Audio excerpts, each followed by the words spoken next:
Let's have a look at the Google Map widget that comes with ultimate add-ons for Elementor. And like any Google Map widget that comes with page builders, you get to do these standard things. You get to style it, you get to add your markers, and you even allow add to get cluster markers. So if you've got more than one marker, you can activate the cluster feature, and then as you zoom out, they will group them into groups so that it's easier and better to display. So you can see here for Brussels, there are 3 points. If you click on that, it will take you to that area, and then now it will tell you that in Paris there are 2, and this is how you zoom in and out. Very nice feature of the cluster feature that you get here with this widget from Ultimate Add-ons for Elementor. If you want to know more about the whole package, please follow the link below and go check it out.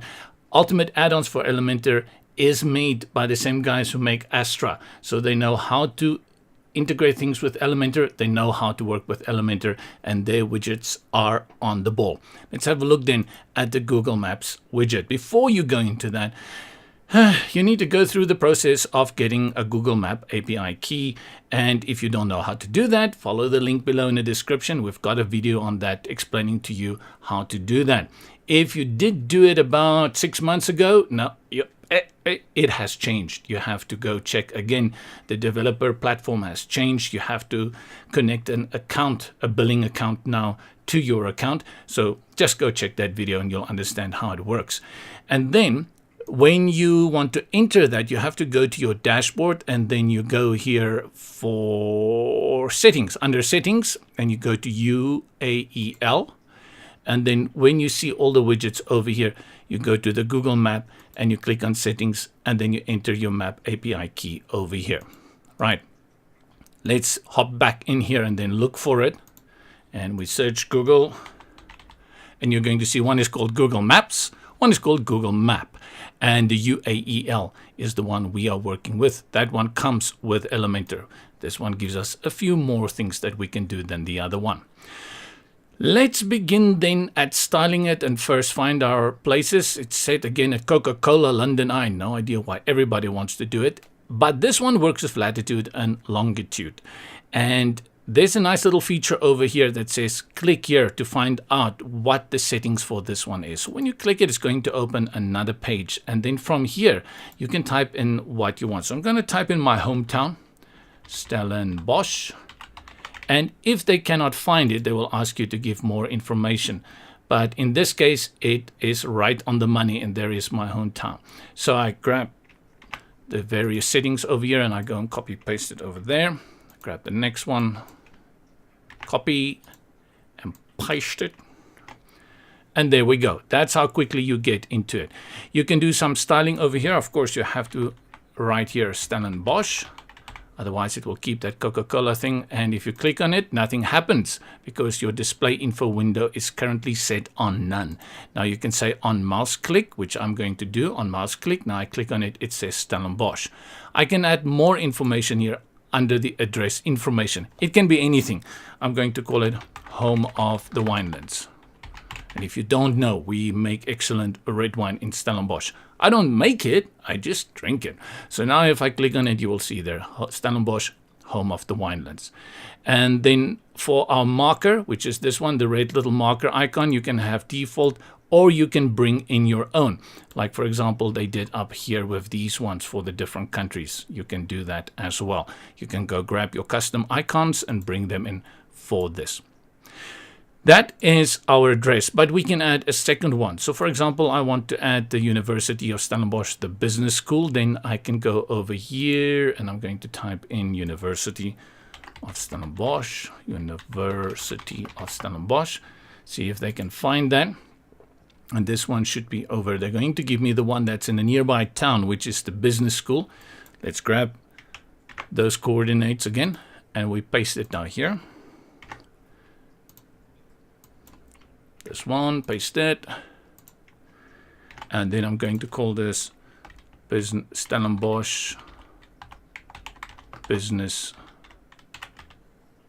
School, and then there you see it appears over here. So Stellenbosch is one town over here, and then Belleville another town that is over there. And if you want to, you can also then say on mouse click, give the information there. Where's this one? Mouse click.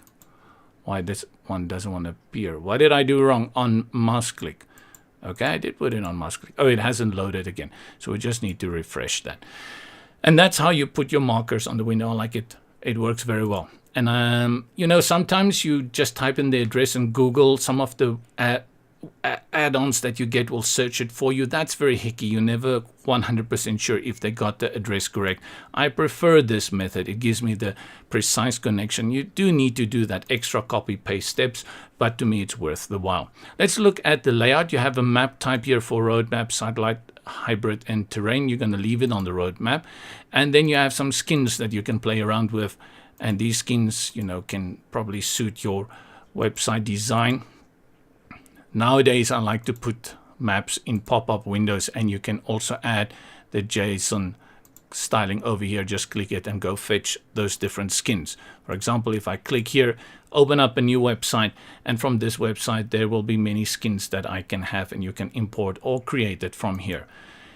Good. Let's have a look at what else. Map zoom. I think the map zoom is fine. You can zoom in and out if you want, and you can decrease the height of the map, and you can increase the height of the map, especially if you're going to be working in columns. You may want to increase that.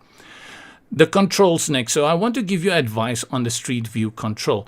How the current Google API map setup works is that you get a certain number of clicks that are free. And if you go over that, they will start charging you for it. And one of them is that if you go from the normal view that you currently see to Street View, it counts as a separate click. So unless you really want to give people this option here of this little man, you want to give them the Street View controls, I would recommend switch it off. Do not give people that option, just to be safe that you don't run out of quota.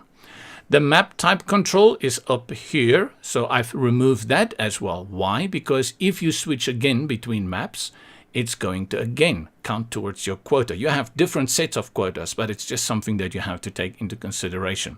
The zoom control, I will leave that there. That is the zoom control. Full screen control, I'll leave that up there as well.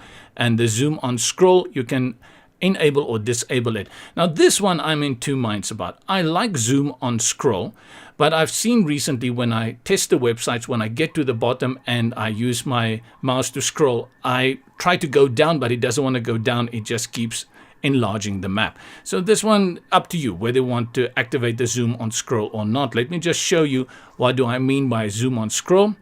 And let's go preview it on the front end. So if I hover over it and I scroll with my mouse, it does this.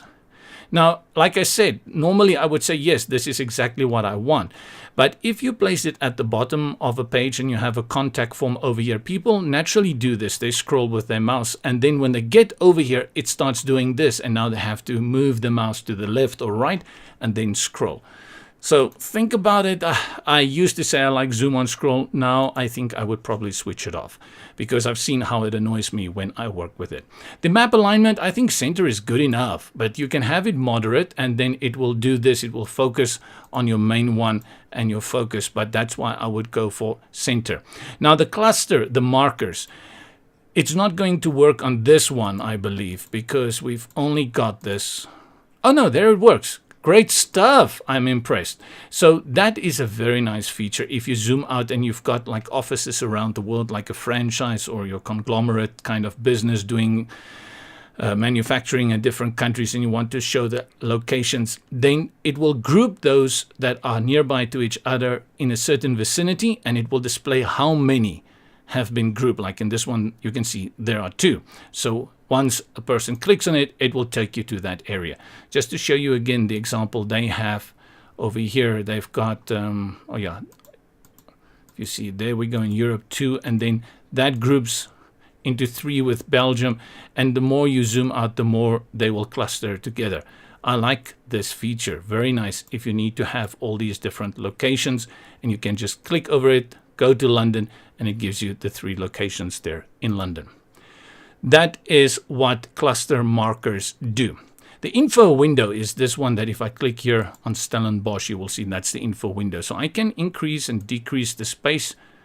Let's just do that. So nice. I haven't decreased it much. Let's do it more so you just can see that it does that. So if you have a lot of text in here, you can really increase the size of it. You can also change the padding, and then the space between the header and the extra information is this one. Let's increase that. You see how it increased over there. And then you can play around with the colors and the typography. This is the Google Map widget from Ultimate Add-ons for Elementor.